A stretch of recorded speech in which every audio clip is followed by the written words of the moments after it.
तो देखिए इसमें आपने बनानी है balance sheet in the books of Rahul limited on 31 मार्च 2016। अब हमें सबसे पहले दिया हुआ प्लांट एंड मशीनरी। आप सबको पता होना चाहिए प्लांट एंड मशीनरी कहाँ जाता है, ये जाता है नॉन करंट एसेट्स में, ओके, और टेंजिबल एसेट्स है। इसके बाद आपका है शेयर्स इन राधिका लिमिटेड, ये आपकी इन्वेस्टमेंट है। इसके बाद इन्वेंट्रीज, ये आपका जाता है करंट एसेट्स में। ट्रेड रिसीवेबल, ये भी आपका जाता है करंट एसेट्स में। शेयर कैपिटल जाता है शेयर होल्डर फंड्स में। कैपिटल रिडम्पशन रिजर्व कहाँ जाएगा, रिजर्व एंड सरप्लस में। डिवेंचर्स कहाँ जाएंगे, लॉन्ग टर्म बोरोविंग में। शॉर्ट टर्म लोन कहाँ जाएगा, करंट लाइबिलिटीज़ में।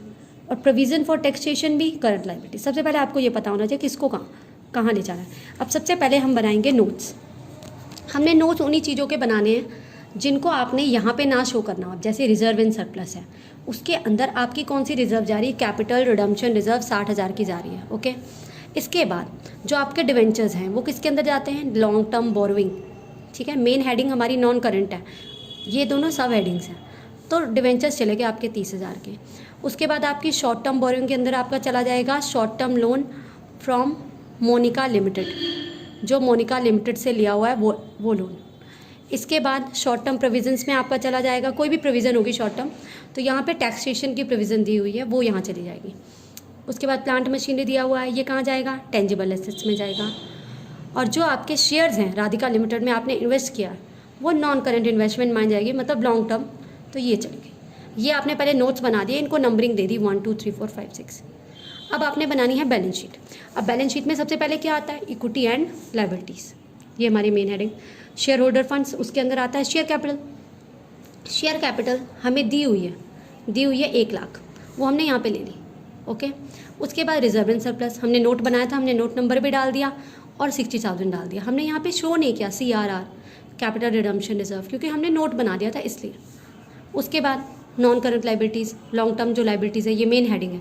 इसके अंदर सब हेडिंग है लॉन्ग टर्म बोरोविंग। तो लॉन्ग टर्म बोरोविंग क्या होता है, डिवेंचर्स, तो डिवेंचर्स चला गया, हमने नोट नंबर 2 बनाया था, 30,000 ये चला गया। इसके बाद करंट लाइबिलिटीज़ में शॉर्ट टर्म, इसके अंदर जो हमारे पॉइंट होते हैं वो होते हैं trade payable, short term borrowing, short term provisions. तो ट्रेड पेबल दिए नहीं हुए, शॉर्ट टर्म बोरोविंग्स में लोन है जो मोनिका लिमिटेड का, और प्रोविजन में जो प्रोविजन फॉर टैक्स है। नोट नंबर लिख दिया 3 4 और आपने डाल दी लाइबिलिटी साइड, तो आपकी लाइबिलिटी साइड कंप्लीट हो गई। टोटल आपका आ गया 2 लाख, ओके। इसके बाद हमने बनाई एसेट साइड। एसेट साइड में नॉन करंट एसेट्स, मतलब फिक्स एसेट्स जो है उसके अंदर 2 पार्ट होते हैं, टेंजिबल, इंटेंजिबल। इंटेंजिबल तो दिए नहीं, गुडविल वगैरह नहीं दिया, पर टेंजिबल एसेट्स तो दिए ना, तो वो हमारे आगे 1 लाख। टेंजिबल जो हमने नोट बनाया ना प्लांट एंड मशीनरी का, वो यहाँ पे है, पर हमने लिखना नहीं है प्लांट एंड मशीनरी, ठीक है, क्योंकि हमने नोट में शो कर दिया। इसके बाद नॉन करंट इन्वेस्टमेंट आ गई आपकी 50,000, जो शेयर्स थे राधिका लिमिटेड के वो यहाँ पे आ गए, तो हमने नोट नंबर भी डाल दिया, ये हमारा 6 नोट नंबर है।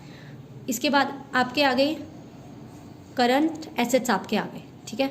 तो करंट एसेट्स के अंदर आपका आ गया ट्रेड रिसीवेबल, मतलब डेटर्स और बिल रिसीवेबल का जोड़ होता है, और आपका आ गया इन्वेंट्रीज 40,000 की, तो आपका ये टोटल भी आ गया 2 लाख, ओके। तो यहाँ पे आपका क्या है, करंट एसेट्स। तो दोनों आपके एसेट एंड लाइबिलिटीज़ का जो टोटल है दोनों इक्वल होना चाहिए, ठीक है। अगर सबने बोला है कि बैलेंस शीट करो, टोटलिंग रिक्वायर्ड है, तो टोटल करके आपने बताना है। जब हमें बस एक आइटम डालनी होती फिर हम टोटल नहीं करते, वो बैलेंस शीट नहीं होती, वो बैलेंस शीट का बस एक पार्ट होता है, एक्सट्रैक्ट होता है, ओके। तो अब आपने इसके आगे के सम करने हैं।